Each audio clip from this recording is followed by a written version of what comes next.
What's happening, YouTube? Anthony on Power Rangers Lost Galaxy fan film with a brand new PRLostGalaxy2014 review on McFarlane Toys DC Multiverse Armored Batman from the Dark Knight Returns comic book. Now, you may thought this would be the Ben Affleck Armored Batman from Batman v Superman Dawn of Justice, but technically, this is exactly the exact type of Armored Batman that Batfleck had in BVS, but Frank Miller's Dark Knight Returns comic did it first. Sorry, Frank Miller, and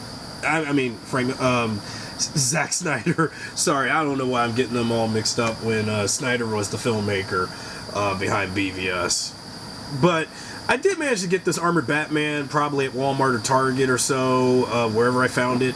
But this was a rare occurrence for me to own this type of Batman, because I do love the Dark Knight Returns graphic novel by Frank Miller, because the Dark Knight Returns is one of my favorite Batman stories of all time. But I just hate how Zack Snyder butchered this in Batman v Superman.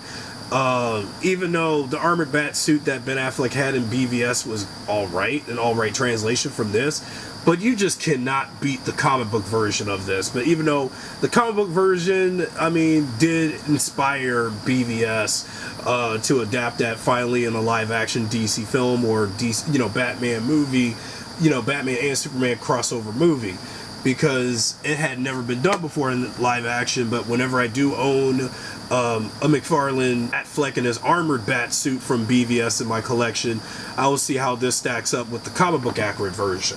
So here's what the front of the package looks like. It's a little dinged up on the top, and then this is what the render looks like. Although from the render it looks like it was cel shaded with the face, but I don't think that's technically though, but that's just an early digital render what the figure looks like behind the background. So yeah, we're going to take a look at Armored Batman and see what he got to offer for me to show off to the audience, and how he stacks up with the rest of my other Batman figures so far from McFarlane. Okay, now that we got Armored Batman out of the package, the only accessories that the TDKR Batman comes with is base stand, hands, the change width, and also the trading card.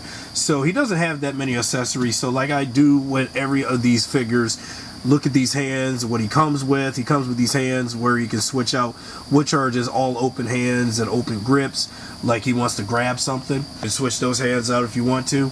Base stand is like with every other of these figures from McFarlane's DC. You got the 2016 DC Comics logo on here, imprinted, but it looks a little faded on this one for this Batman. I don't know why. Then the trading card with the data file for Dark Knight Returns Batman, or Dark Knight Returns Armored Batman, forgive me. And you can take a look at the file card a little bit. I'm going to have some light so you can read it. And before I can go ahead and pause the video, you can go ahead and pause this video, read a bit of it if you can. And so that's that file card about what this Batman is about. So now we need to talk about this Goliath of a Batman figure. It is really, really big. Like, again, Frank Miller's Batman from the Dark Knight Returns is meant to be a thicker, older, more broken, beaten, very aggressive and angry Batman, because he's been fighting crime in Gotham for many years, and with him, as he gets older, his body's not taking much physique anymore. For him to have this kind of fight, this kind of armored suit to face Superman, because again, this had happened in the comic and also the Dark Knight Returns animated movie. I was about to say series, movie. And he had used this suit when he and Superman would have that big brawl. And I think that's what also Zack Snyder's Batman v Superman movie had to incorporate, is to add that particular comic book bit of Batman lore where he had this armor suit when battling Superman. But it's just, first time owning a Dark Knight Returns variation of Batman in any capacity of my Batman paraphernalia and collection. I would actually own a Dark Knight Returns anything with Batman. But yeah, you gotta take a look at all of this great detail on the armor, and boy, how thick it is. And then the shoulder pads, the chest. Now, this is one of the few times we will not see the bat symbol insignia on the chest of the armor, because Well, with Affleck's performance, when he had this similar suit in Batman v Superman, you had the bat symbol on the chest of that suit. But Frank Miller's comic for it does not incorporate that, but just all of this particular armor. It's still Batman, but it's just the armor is just so, like, you know, I'm going to kill that alien from Krypton kind of body armor. And that's exactly the type of armor that Bruce had to wear for, you know, based on what the story demanded. And man, he is just like, but I think what's going to hurt this figure is when I go over articulation points. Due to all of this mass amount of armor, you're not really going to get much articulation with him. And I do want to point out about the detail on the cape. I don't know what this particular material, fabric they used to make this cape, but it feels real and in detail from how the cape always looked in the comic. But wait until, again, when I get the Ben Affleck armored Batman from BVS in the McFarlane DC line. Yeah, because, okay, so we need to go over some articulation points. His head only can go left and right, unfortunately, and facing forward. So, and you can kind of tilt his head a little bit, but that neck joint is a little jelly in some capacity, trying to move that head around right. When I opened the figure, his man, you feel like you really popped the elbow, you know, popped the shoulder joint. Like, I don't know, it feels like the figure's a little broken.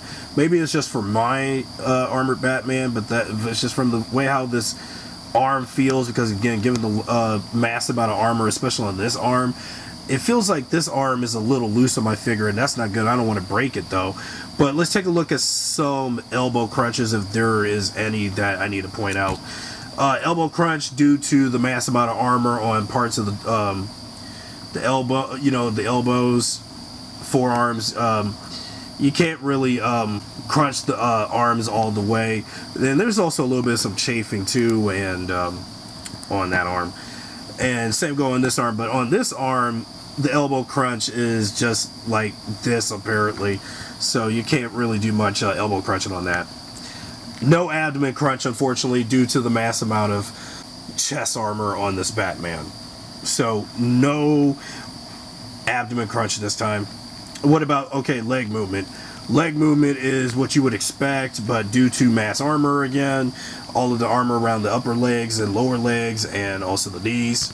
And also the lower legs armor is also rubber, so they put some rubber detail on the legs. So okay, and there is no toe articulation due to the boots being all armored too. So you're not going to, you know, tilt his toes like you would with any other DC character from this line, unfortunately. So let's go over the knee crunches. Knee crunches. Now, knee crunches are alright. You can get at least some knee crunch articulation in those points there. And then I'm trying to bend it on this leg. Okay. And then ankle pivot. You can kind of still get some ankle pivots on these feet, especially on this foot too, and on both feet. But again, there are no foldable toes. I don't think, unfortunately. Nope. You can't not fold the toes, unfortunately. So there you go. But they did put some detail, like he got like those, like he's wearing a bunch of, you know, spiked cleats under the boots. Yeah, and I'm surprised they put that amount of detail on the bottom of the feet on this Batman. Like he's wearing a pair of, you know, spiked cleats. And I'm like, okay, this Batman is one. But can you put this Batman on the peg of the display? You just got to make sure you put the base stand port into this foot or the other foot. I guess so. Yeah, you can, but it's just, I wasn't sure if it would work. But it did, but it can only go as far because, again, this Batman is huge. Like, really huge, and given his size. And, well, again, since he has an armored suit, there isn't much playability, and due to all of that armor, there is some heavy playability restrictions. And I think the same will be said once I get Ben Affleck's Batman from Batman v Superman, and I bet you'll have the same damn problem. I mean, this is an alright figure, even though I've always liked the Dark Knight Returns, and I do like an armored Batman, kind of like this. But man, seeing this armored Batman gives Iron Man with his Hulkbuster armor a run for his money. So need be. So anyway, that's it for my review on Armored Batman. What do you thought of this figure? Are you going to worth picking it up? Are you a huge Dark Knight Returns fan? Are you a fan of BVS? Let me know in the comments if you really want to look forward to this figure or not. I think it's worth a pickup, because if you're a fan of that story of Batman, even though The Dark Knight Returns is one of the greatest Batman stories ever told, but having a figure from something from that part of the story is kind of worth the pickup, because, you know, while I do like how highly detailed this figure is, but there is just this amount of restriction due to the amount of armor sculpted and, you know, molded onto. So there you have it. And I think that's what's going to weigh this figure down a little bit for me. So the figure here is kind of a mixed bag, though. I like the presentation, but the playability is it has a lot to be left desired. If you enjoyed this video, be sure to subscribe, drop a like, share this video with your friends, and I'll see you guys next time with a brand new DC review and other reviews to come.